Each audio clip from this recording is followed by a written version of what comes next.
આજે આપણે ખેડૂત મિત્રો કપાસનો જે વિડીયો મૂક્યો આજે તારીખ 14/5/2024ના રોજ જે આપણે વિડીયો મૂકેલો છે તેમાં ઘણા બધા જાગૃત ખેડૂત મિત્રોએ કોમેન્ટ કરી છે કે અમારા વિસ્તારમાં કપાસના આવા ભાવો 20 કિલોના ગામડે બેઠા બોલાઈ રહ્યા છે, જેમાં આપણે માહિતી મેળવીએ તો ચૌહાણ સહદેવસિંહભાઈની કોમેન્ટ છે કે અમારે ત્યાં 1465, વિઠ્ઠલભાઈ સાંગાણીની કોમેન્ટ છે કે અમારે 1500, ધીરજભાઈ આસોદરિયાની કોમેન્ટ છે કે ગોંડલ તાલુકાનું ખાંડાધાર ગામ છે ત્યાં 1450માં વેચાય છે।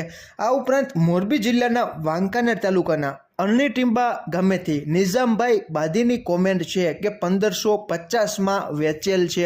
તો ખેડૂત મિત્રો, તમારા વિસ્તારનું નામ તમે લખો જેથી કરીને ખેડૂત મિત્રોને ખ્યાલ આવે કે ગુજરાતના આ વિસ્તારમાં ગામડે બેઠા 20 કિલોના આવા ભાવ કપાસના બોલાઈ રહ્યા છે। તમારે ત્યાં હાલની પરિસ્થિતિએ કેવા ભાવ ચાલી રહ્યા છે તેની માહિતી તમે કોમેન્ટમાં જણાવી શકો છો।